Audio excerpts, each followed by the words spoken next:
शुरुआत हो गई और 1996 में भारत में सिनेमा जो है शुरू हुआ। हालांकि अंग्रेजों का टाइम था तो शुरुआत में जो मूवीज बने वो ज़्यादातर पौराणिक कथाओं पर, भक्ति पर, ऐसी चीज़ों पे बनाए गए, क्योंकि रीजन था कि अंग्रेज जो है वो ऐसे भी जो सामाजिक मुद्दे थे या जो प्रॉब्लम थी उसके ऊपर वो मूवी बनाने लगे थे। और जो भी मूवी बनती थी पहले वो उसको चेक करते थे कि कहीं इसमें ऐसा कुछ ना हो कि इसको देखने के बाद जो लोग हैं वो दंगा भड़क जाए या हमारे खिलाफ इसमें कुछ बनाया गया हो, तो पहले उन्हें दिखाना होता था। इसी तरह से शुरुआत में आप देखेंगे कि जो भी मूवीज हैं वो बहुत भक्ति वाले में ज़्यादातर। और शुरुआत में ऐसी प्रॉब्लम आई थी, जो राजा हरिश्चंद्र मूवी बनी है वो किसने बनाया? दादा साहब फाल्के ने बनाया था।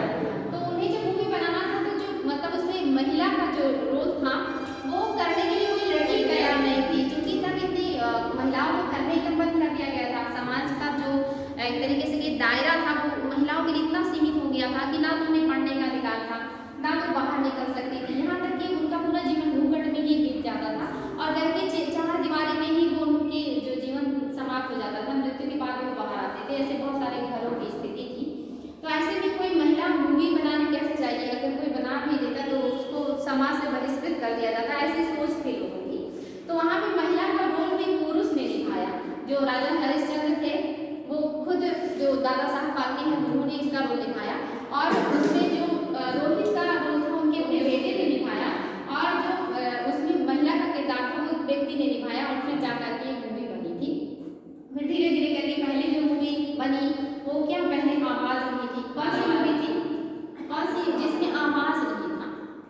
राजा हरिश्चंद्र। राजा हरिश्चंद्र हाँ, और आगा मारा पहली मूवी थी जिसमें आवाज था, जिसमें बोला गया।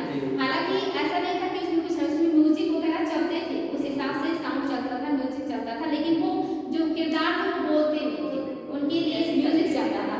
जैसे रासलीला वगैरह होता है ना, तो गाता कोई और है और बच्चे वहाँ पे सिर्फ उसका रोल प्ले करते हैं। इसी तरह से आलम आरा पहली मूवी बनी जो कि बोलने वाली बनी। और फिर धीरे धीरे करके जब अंग्रेजों ने भारत को आज़ाद किया तो विभिन्न मैटर पे मूवियाँ बनने लगी और फिर धीरे धीरे करके उसको लोगों ने एक्सेप्ट किया। हाँ, अंग्रेज बहुत अच्छी तरह से जानते थे कि कैसे हम इसका उपयोग कर सकते हैं अपने फायदे के लिए, और उन्होंने लोगों को अपने लिए जागरूक करने के लिए, कहीं कि अपने प्रति तैयार करने के लिए ऐसी बहुत सारी मूवियाँ बनाई जिससे लोग हमारे तरफ उनका झुकाव बढ़े। जैसे आप देखेंगे जब अमेरिका ने, आपको पता है फ्रांस जैसे ब्रिटेन ने बहुत सारे देशों को उपनिवेश बनाया है, ऐसे फ्रांस ने भी विश्व में बहुत सारे देशों को उपनिवेश बनाया है। आपने एक नाम सुना होगा, एक तो आप जानते हैं उत्तरी जो है जहाँ के तानाशाह हैं किम जोंग, कौन सा देश है? कोरिया। और उत्तरी कोरिया के हैं ये। ऐसे वियतनाम भी है, उत्तरी वियतनाम और दक्षिणी वियतनाम। वियतनाम बहुत अच्छी कंट्री थी, उसके बारे में जब कभी हम पढ़ेंगे वियतनाम की, वहाँ के लोगों के अंदर इतनी देशभक्ति थी, इतनी देशभक्ति मैंने आज तक हिस्ट्री में किसी देश में नहीं देखी। वो एनसीईआरटी में मैंने जब पढ़ा तो उसमें बताया गया है कि किस तरह से फ्रांसीसियों ने उसको अपना गुलाम बनाया और गुलाम बनाने के बाद वहाँ की सारी चीज़ों का सेम ऐसे दोहन करने लगे, जैसे जो सेम सारा अंग्रेजों ने यहाँ पे लागू किया, स्कूलों में अंग्रेजी शिक्षा कर दिया, वहाँ के लोगों को हर चीज़ से काट दिया, वहाँ के हर संसाधनों पर अपना अधिकार कर दिया, लोगों को गुलाम बना दिया, कोई भी चीज़ उनके हाथ में नहीं रह गया। सेम यही प्रोसेस फ्रांसीसियों ने वियतनाम में किया था, क्योंकि ना तो अंग्रेज अच्छे थे ना फ्रांसीसियों को अंग्रेजों ने भगा दिया, तो फ्रांसीसियों का हमने उतना प्रचंड रूप नहीं देखा। लेकिन जहाँ पर वो थे वहाँ पर उन्होंने अंग्रेजों से कम अत्याचार नहीं किया, तो वहाँ पर उन्होंने वियतनामियों के ऊपर इतना ज़्यादा अत्याचार किया है, लेकिन वियतनामियों के अंदर इतनी ज़्यादा देशभक्ति थी कि वो विदेशी गुलामी को बर्दाश्त नहीं करते थे और उन्होंने खूब परेशान भी किया फ्रांसीसियों को। एंड लास्ट में जब अमेरिका को लगा कि चीन का जब दबदबा बढ़ने लगा, वियतनाम ऐसा देश है जिसमें फ्रांसीसियों ने जो अधिकार किया उनकी भी अधीनता स्वीकार नहीं की। फिर चाइना ने भी उन पर अधिकार किया, उन्होंने उसके खिलाफ भी आवाज उठाया। जापान ने भी कुछ दिनों तक उसको अपना उपनिवेश बनाया, उन्होंने उसकी भी अधीनता स्वीकार नहीं की। और जब अमेरिका वहाँ पर अपना दबदबा बनाने लगा, क्योंकि जैसे जैसे विश्व में उपनिवेश जो है बन रहे थे, तो अमेरिका पूंजीवादी कंट्री था और पूंजीवादी कंट्रियों का यही जो है प्रतिनिधित्व करना था। और जो रशियन कंट्रीज थे और या जो चीन था, ये साम्यवादी थे, तो यहाँ भी टकराव हो रहा था। अमेरिका सोचता था कि ज़्यादातर जो देश है वहाँ पे पूंजीवादी व्यवस्था हो ताकि उनका झुकाव मेरी तरफ हो और मैं विश्व का महाशक्ति बनूं। दूसरी तरफ चाइना और रशिया जैसे कंट्रीज थे जो सोचते थे कि विश्व में ज़्यादातर देशों में साम्यवादी लोगों की थिंकिंग साम्यवादी हो, तो सबका झुकाव मेरी तरफ आएगा, तो मैं विश्व की महाशक्ति बनूंगा।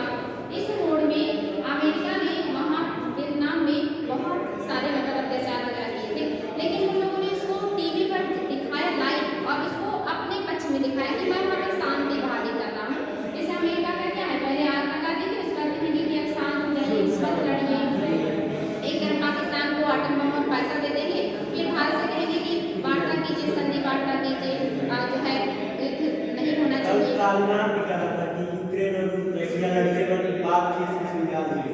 हाँ वही चीज, पहले तो लड़ाएंगे अंदर से, उसके बाद ऊपर से कहेंगे कि आप लोग आपस में लड़ाई मत कीजिए, शांति, वही हो गया ना, लड़ो लड़ो मत, मतलब पहले कह रहे हैं लड़ो लड़ो, उसके बाद में कहेंगे कि मत, मतलब लास्ट में मत कहेंगे, पहले तो लड़ा देंगे, उसके बाद मत लड़ो। तो ये बड़े लोगों का अच्छा मतलब जो रहता है। तो ये मतलब बात कर रहे थे कि सिनेमा का उपयोग सबसे ज्यादा इन्हीं लोगों ने शुरू किया और बेहतर उपयोग किया उसका अपने पक्ष में, लेकिन भारतीय इस बात को नहीं समझ पाए।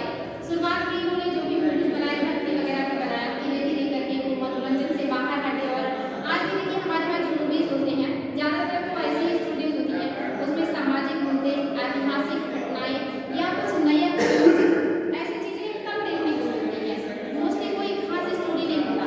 जैसे मंगलयान जैसी मूवी हो, मोहनजोदारो जैसी मूवी हो, ऐसी मूवी होना चाहिए कि पता चले अपने इतिहास के बारे में, या मंगलयान जैसे मिशन हो, या जैसे विदेशी कंट्री में हमारी मूवीज बनती हैं, वो लोग कुछ नया कुछ अलग चीज दिखा दें, इस तरह की थीम होनी चाहिए, किसी चीज से जागरूकता आए, कुछ नई चीज जानने को मिले, आविष्कार के बारे में बताओ, तो ऐसी चीजें अच्छा है। इसका उपयोग हम उतना नहीं करते जितना विदेशी करते हैं, उसकी मूवीज हमसे, उनकी जो थीम होती है, उनकी जो स्टोरीज होती है वो अलग ही होती है, हमारी सोच के परे, वो कुछ सालों बाद क्या होगा इसकी भी मूवीज बना देते हैं। और हम अभी आज में ही जो है सिर्फ लाइटिंग, फालतू के एक्शन और इसी चीजों में रुचि रखते हैं। तो शुरुआत का जो सिनेमा है वो भी बहुत अच्छी स्थिति नहीं थी, काफी समय तक ऐसे ही बन रहा था, उसके बाद धीरे धीरे करके परिवर्तन आया। तो वही है, इसमें कुछ खास नहीं है आज की क्लास में, लेकिन हाँ कुछ पॉइंट्स हैं जिसको आपको नोट करना है, ये आपको नोट करके चलिए, क्योंकि इसको आपको याद करना पड़ेगा, आसान करने के लिए कुछ खास नहीं है, नोट कर लीजिएगा। महत्वपूर्ण तथ्य,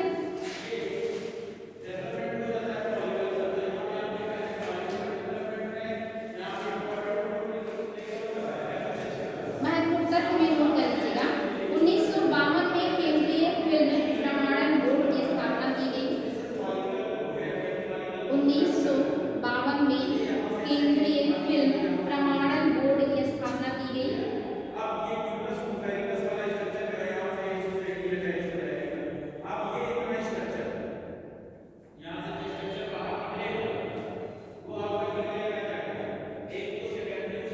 दूसरा पॉइंट नोट कीजिएगा,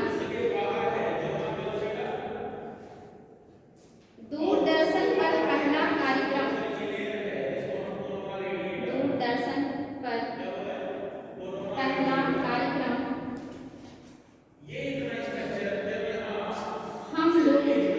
हम लोग का प्रसारण 1984 में हुआ।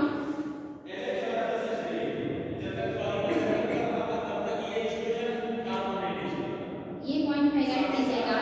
1975 में राष्ट्रीय फिल्म विकास निगम, 1975 में राष्ट्रीय फिल्म विकास निगम की स्थापना की गई,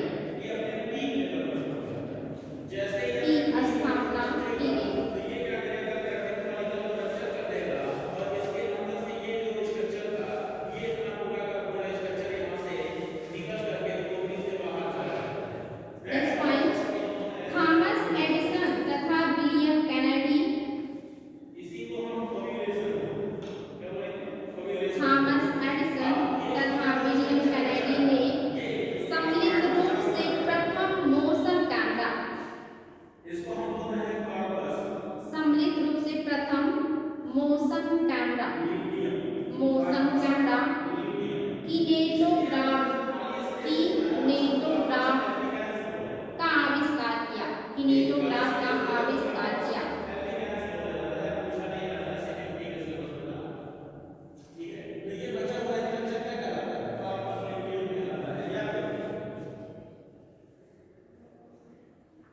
next point, Ramchandra Gopal,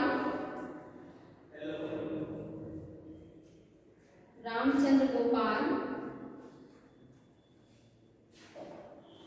NG Chitre द्वारा निर्मित, एनजी चित्रे द्वारा निर्मित,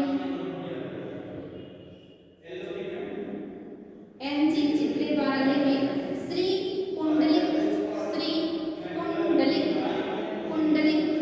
भारत में निर्मित प्रथम फिल्म थी।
अपनी पहली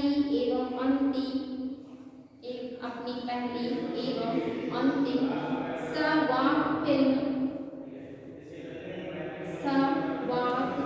फिल्म गंगा अवतरण का निर्माण किया। गंगा अवतरण का निर्माण किया।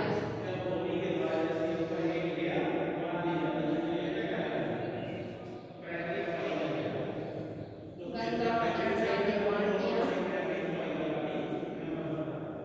नेक्स्ट पॉइंट, भारत में विदेशी सहयोग से निर्मित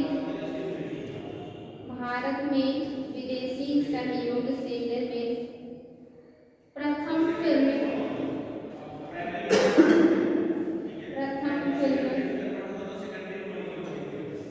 नल दमयंती। नल दमयंती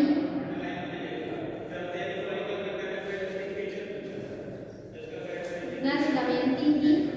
नेक्स्ट पॉइंट, 1945 में विमल राय की फिल्म हमराही में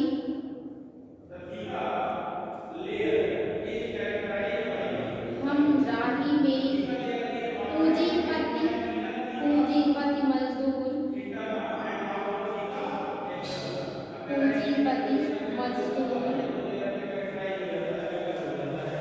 व पूंजीवाद समाजवाद के बीच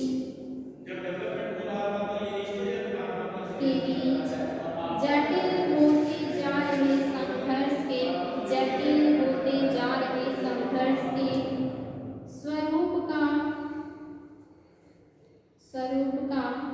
बौद्धिक समाधान खोजने का प्रयास किया गया।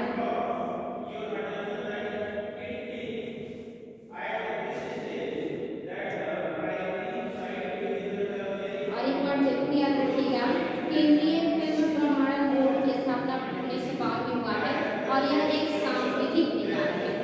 जो आपका केंद्रीय फिल्म प्रमाणन बोर्ड है, ये एक सांविधिक निकाय है।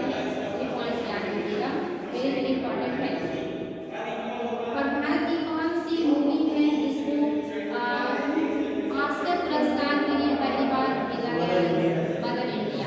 ये चीज याद रखिए, क्वेश्चन आ चुका है ये कि कौन सी मूवी है जिसे ऑस्कर हालांकि मिला नहीं था लेकिन नामित किया गया था, मदर इंडिया।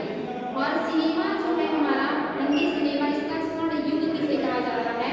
1950 से 60 का जो दशक है ये भारतीय हिंदी सिनेमा का स्वर्ण युग है। याद रखिए, इसको नोट कर लीजिएगा।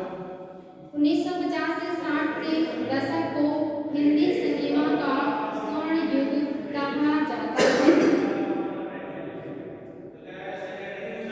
और नेक्स्ट पॉइंट है, गुजराती भाषा में निर्मित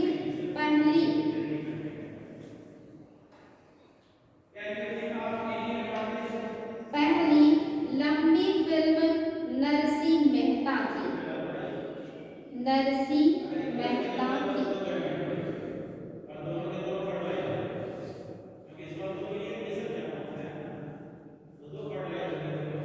नेक्स्ट पॉइंट, गुणसुंदरी फिल्म से ही प्रसिद्ध बॉलीवुड अभिनेत्री निरुपमा राय ने अपने फिल्मी कैरियर की शुरुआत की थी। निरुपमा राय ने अपनी फिल्मी कैरियर की शुरुआत की थी।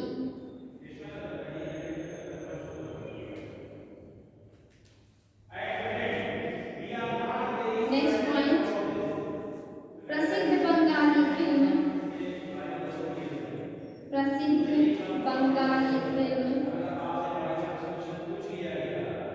जमाई षष्ठी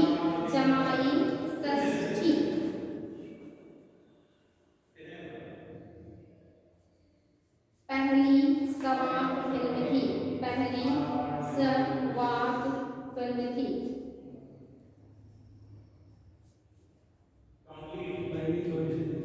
पहली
योजना को प्रथम कन्नड़ फिल्म माना जाता है।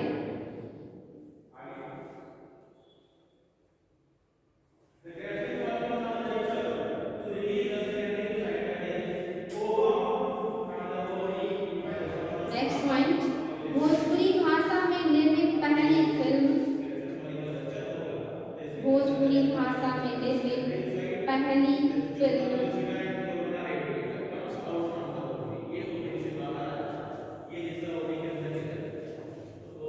गंगा मैया, गंगा मैया तोहे पियरी चढ़े हो, तोहे पियरी चढ़े हो।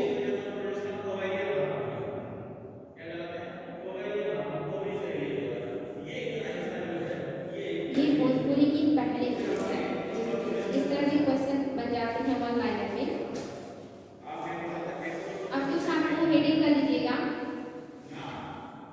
फिल्म पुरस्कार, फिल्म पुरस्कार, इसमें पहला है film fair award, film fair award. इसमें पहला पॉइंट है, इस पुरस्कार की शुरुआत वर्ष 1954 में की गई थी।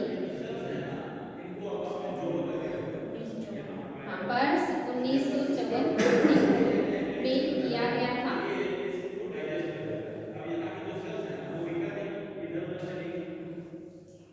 इस अवार्ड को हिंदी फिल्म उद्योग का ऑस्कर माना जाता है। हाईलाइट कीजिएगा, इस अवार्ड को हिंदी फिल्म उद्योग का ऑस्कर माना जाता है। बाकी ये करेक्ट का होता है कि इस समय जो है किस मूवी को या किस अभिनेता को या अभिनेत्री को या फिल्म निर्देशक को ये अवार्ड दिया गया है, ये हमेशा करेक्ट में देखना होता है। ये इसकी स्थापना कब हुई और हिंदी जो फिल्म जगत है इसका ऑस्कर किसे कहा जाता है, ये दो पॉइंट तो नहीं बदलेंगे, बाकी के हमेशा करंट वाले पूछते हैं। ठीक है, नेक्स्ट है आईफा अवार्ड। आईफा अवार्ड, इस अवार्ड की शुरुआत वर्ष 2000 में हुई, वर्ष 2000 में हुई।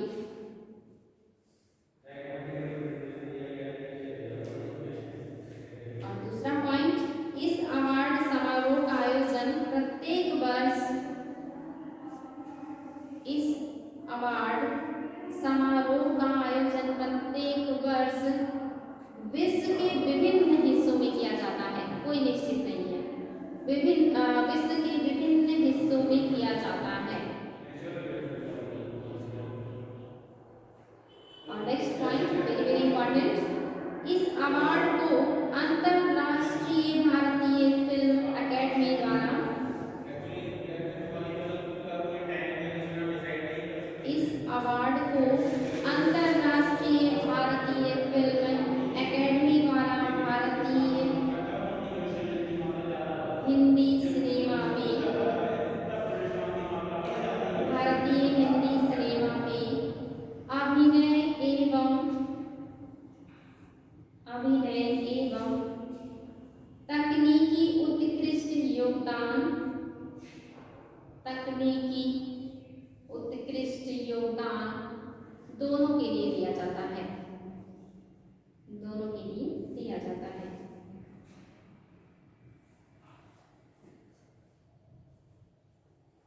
नेक्स्ट है राष्ट्रीय फिल्म पुरस्कार, राष्ट्रीय फिल्म पुरस्कार।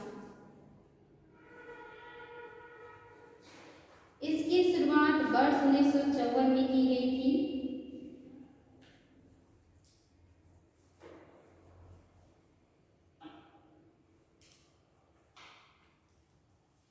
यह पुरस्कार भारत के राष्ट्रपति द्वारा, यह पुरस्कार भारत के राष्ट्रपति द्वारा नई दिल्ली में आयोजित एक भव्य समारोह के अंतर्गत दिया जाता है, एक भव्य समारोह के अंतर्गत दिया जाता है। यह अवार्ड या ये पुरस्कार भारत के राष्ट्रपति द्वारा नई दिल्ली में आयोजित एक भव्य समारोह के अंतर्गत पुरस्कार की श्रेणियां क्या क्या हैं? तो पहला है गोल्डन लोटस अवार्ड है, स्वर्ण कमल, golden lotus award Swarna Kamal है, silver lotus award Rajat Kamal है।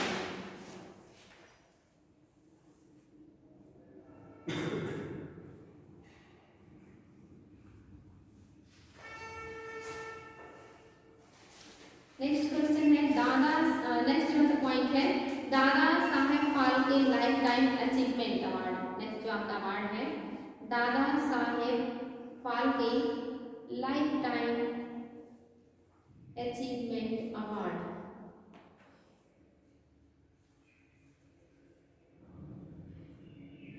यह पुरस्कार भारत सरकार की ओर से प्रत्येक वर्ष प्रदान किया जाता है। यह पुरस्कार भारत सरकार की ओर से प्रत्येक वर्ष प्रदान किया जाता है।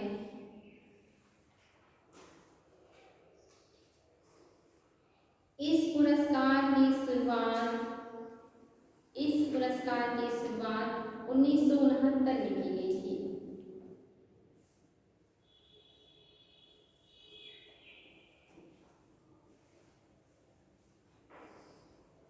और ये क्यों दिया जाता है? जो लोग काफी लॉन्ग टाइम तक सिनेमा में अपना काम करते हैं वो जीवन भर के योगदान के लिए होता है, इसलिए इसको लाइफ टाइम कहा गया है। नेक्स्ट है फिल्म उद्योग से संबंधित प्रमुख संस्थान एवं संगठन।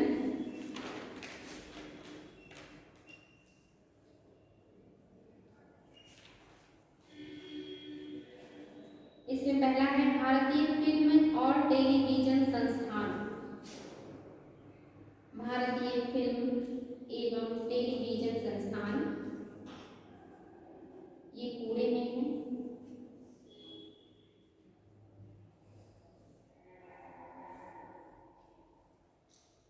नेक्स्ट है अपना केंद्रीय फिल्म प्रमाणन बोर्ड, केंद्रीय फिल्म प्रमाणन बोर्ड या भारत सरकार की दूरसंचार, ये पॉइंट याद कर लीजिएगा, यह भारत सरकार की दूरसंचार तथा प्रसारण मंत्रालय, यह भारत सरकार के दूरसंचार तथा प्रसारण मंत्रालय के अंतर्गत एक सांविधिक निकाय है। यह भारत सरकार के दूरसंचार तथा प्रसारण मंत्रालय के अंतर्गत एक सांविधिक निकाय है। प्रसारण मंत्रालय के अंतर्गत एक सांविधिक निकाय है।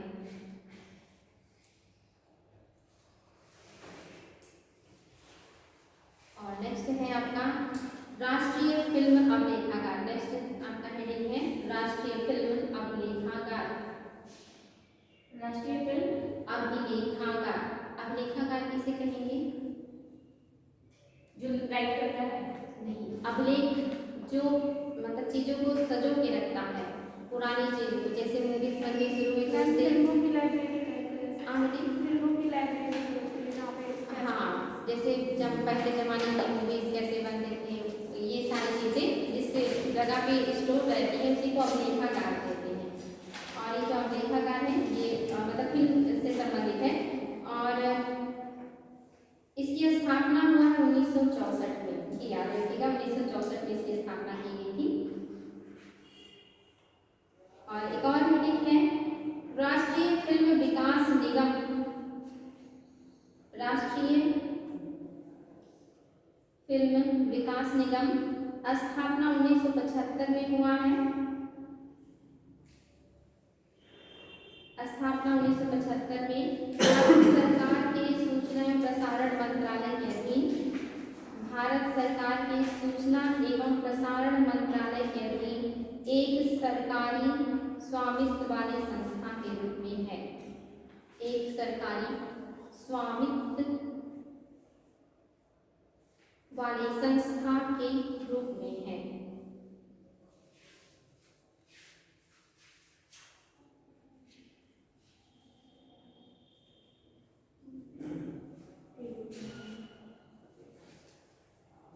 आला माला का निर्देशन है ये किसने किया था, किसने बनाया था मूवी को? ये आरदेशिव ईरानी थे, इन्होंने ही इसका निर्देशन किया है। चलिए कुछ क्वेश्चन के जवाब दीजिएगा, देखते हैं आप लोगों को कुछ याद है। हाँ, पहला क्वेश्चन है आपका, भोजपुरी भाषा में निर्मित पहली फिल्म कौन सी थी? ऑप्शन में ये आप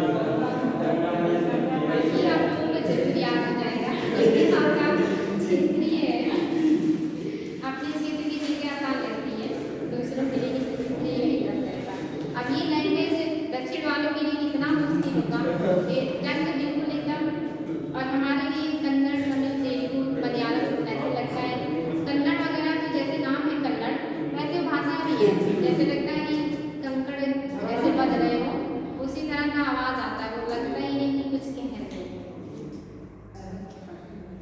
नेक्स्ट है आपका क्वेश्चन,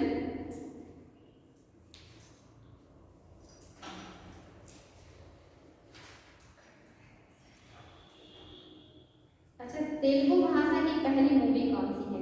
ये तो मैंने आपको दिखाया नहीं है, चलिए बताइएगा तेलुगु भाषा की पहली मूवी कौन सी है? ऑप्शन में है भक्त प्रहलाद, गृहलक्ष्मी और बालन, और इसके अलावा है थूला भरम।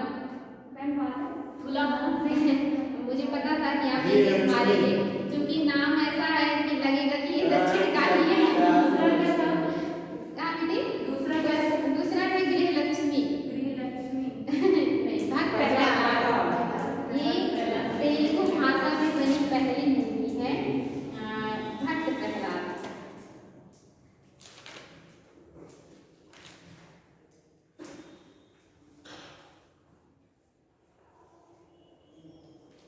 नेक्स्ट बताइएगा, निम्नलिखित में से किस बंगाली फिल्म में, आपके लिए भी पॉइंट नया है, निम्नलिखित में से किस बंगाली फिल्म में रविंद्र संगीत का पहली बार इस्तेमाल किया गया?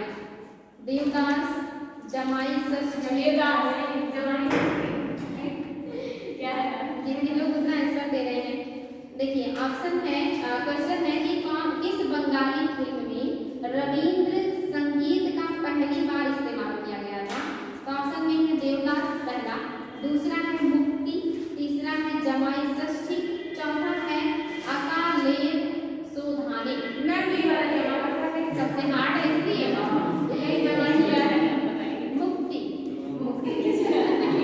मुक्ति में ही पहली बार रविंद्र संगीत का उपयोग किया गया है, और ये एक बंगाली फिल्म है मुक्ति।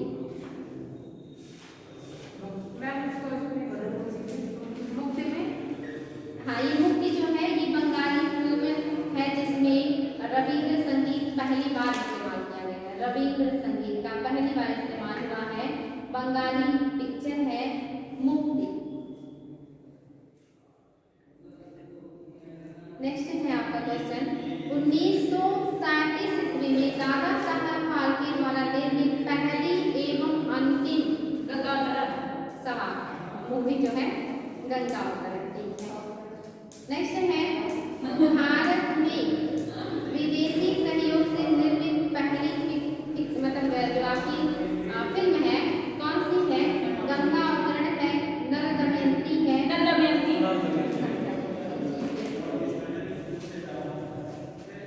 नेक्स्ट क्वेश्चन है थॉमस, ये कोट में बताना है तो स्टेटमेंट सारे सुनिएगा।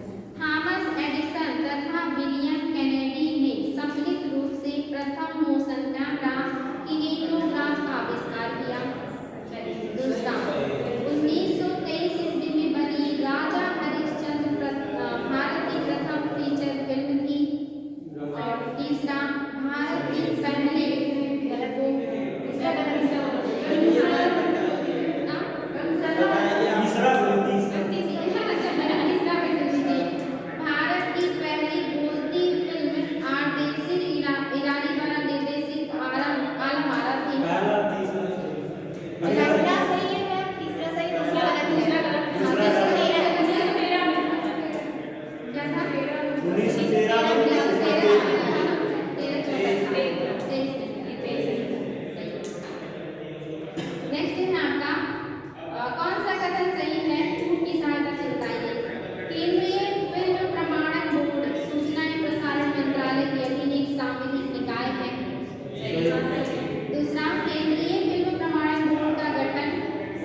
आर्टिस्ट ईरानी ने इसको बनाया है। और राजा हरिश्चंद्र मूवी का जो निर्देशन दादा साहब फाल्के उन्हीं के नाम पे अवार्ड जो है वो दिया जाता है। ये आपका सिनेमा था, इसमें कुछ खास नहीं था, छोटा सा चैप्टर था। कल जो होगा वो आपका होगा भारत में युद्ध कला एवं खेल, और उसके बाद आप पढ़ेंगे लिपियाँ। मैम इसमें से क्वेश्चन भी आते हैं। हाँ बेटी, इसमें से क्वेश्चन भी आते हैं। हाँ जैसे आयोग के भूमि पर है कि कैसा क्वेश्चन पूछे। हालांकि यहाँ से ज्यादातर करंट वाले क्वेश्चन आते हैं कि आयोग अवार्ड किस अभिनेता और अभिनेत्री को मिला या किस निर्देशक को मिला, ज्यादातर वही आता है। ये बहुत कम पूछता है, जैसे भारत का फिल्मी अभिनेता गाय कहाँ है, ये क्वेश्चन आया। और ये सामाजिक निकाय है या नहीं है, ये भी क्वेश्चन आया। कौन इसको कंट्रोल करता है, यूएस वर्जन के बारे में बात करते हैं। कौन सा फेयर वर्जन है? हाँ ऐसे चीजें ज्यादा, जो चीजें बदलती रहती हैं करंट में घटती हैं उसको ज्यादा पूछते हैं। कभी कभी ये आधारभूत चीजें भी आ जाती हैं कि किसका गठन कब हुआ था, अन्यथा बहुत कम ऐसे क्वेश्चन आते हैं। हाँ तो कल आप लोगों का मतलब नेक्स्ट डे जब भी हम मिलेंगे तो हम भारत में जितनी भी युद्ध कला है उसको पढ़ेंगे। इसके अलावा हम लिपियों के बारे में पढ़ेंगे, भाषा और लिपि कि भारत में कितनी तरह की भाषाएं हैं और लिपियां हैं। आप बताएं भाषा और लिपि में क्या अंतर होता है, भाषा किसे कहते हैं और लिपि किसे कहते हैं? भाषा और भाषा में किसी बार अपने विचारों अपने प्रकट करते हैं। भाषा लिखने की ढंग लिपि है। अच्छा, भाषा होती है एक बोली होती है, तो बोली और भाषा में क्या अंतर है? जो भाषा किसी स्थानीय जगह पर लिखी जाती है। मैम पार्टी में हर जगह अलग अलग होती है। जो स्थानीय भाषा है उनके वहाँ के आचरण में रहता है, उसे बोली के रहता है। और भाषा और भाषा में मतलब अलग जैसे कि जाके उस तरह से बोलते आ रहे जब वही भाषा स्थानीय कहीं देखी जाने लगी तो बोली है। भाषा का संचालन देखिए जो क्षेत्र विशेष में बोली जाती है वो बोली होती है, और जिसका दायरा बहुत ब्रॉड हो जाए, जिसमें काव्य साहित्य की रचना होने लगे वो भाषा हो जाती है। जैसे भोजपुरी क्या है, भाषा है, क्योंकि अब इसमें आप देखेंगे साहित्य की रचना, काव्य की रचना, मूवीज वगैरह भी बनने लगे हैं, तो जो स्थानीय स्तर पर बोली जाती है और मतलब बिल्कुल अपने हिसाब से लोग करते हैं तो ये बोली है। लेकिन जब वो वहाँ से उठ के बहुत ब्रॉड स्तर पर हो जाए और उसमें रचनाएं होने लगी साहित्यिक, तब वो भाषा हो जाती है। और मैंने पूछा भाषा और लिपि में क्या अंतर है? भाषा को लिखने की ढंग को भाषा तो पता ही चल गया, लिपि कोई भी जो भाषा हम लिखते हैं तो उसको जो है दाएं से बाएं लिखेंगे, बाएं से दाएं लिखेंगे, वो किस शैली में लिखेंगे उसी को क्या कहते हैं, लिपि कहते हैं। और भारत में सबसे ज्यादा जो प्रचलित लिपि है ब्राह्मी, देवनागरी। हिंदी भाषा किस लिपि में लिखी जाती है? इसके अलावा कौन सी भाषाएं हैं जो देवनागरी में लिखी जाती है? और सिद्धि पंजाबी भी लिखी जाती है क्या? वो तो गुरु की लिपि है, हाँ लिपि में लिखी जाती है। मराठी है और हिंदी है और नेपाली है। मराठी, हिंदी, नेपाली क्वेश्चन आया है कि इनमें से कौन कौन सी भाषा है जो देवनागरी लिपि में लिखी जाती है, तो ये तीनों रट लीजिएगा, मराठी, हिंदी और नेपाली। और जो हमारी संस्कृत है वो कौन सी लिपि में लिखी जाती है? संस्कृत वो भी ब्राह्मी लिपि में लिखी जाती है संस्कृत। और आपका जो सभी लिपियों की जननी है वो किस लिपि को माना जाता है? सभी लिपियों की जननी कोई एक लिपि होगी जिससे सारी लिपि ब्राह्मी लिपि सबसे बड़ा। और अशोक ने अपने अभिलेखों में क्या सभी जगह ब्राह्मी ही है? ज्यादातर भारत में जितने अभिलेख मिले वो सारे ब्राह्मी में हैं, और भारत के बाहर पाकिस्तान, अफगानिस्तान में जो मिले हैं वहाँ पे खरोष्टी है, अरमाइक है और यूनानी है। इन लिपियों का जो है भारत के बाहर उपयोग किया गया है। और सिंधु लिपि का क्या विशेषता? मैम वो ऐसे है कि कहाँ से ऐसे लिख रहा है किसी को याद पता होता है वहीं से बोला ऐसे ही बताएंगे, दाएं से बाएं, दाएं से बाएं, ऐसे शुरुआत हो दाएं से, ठीक है। और ब्राह्मी कैसे लिखते हैं? ब्राह्मी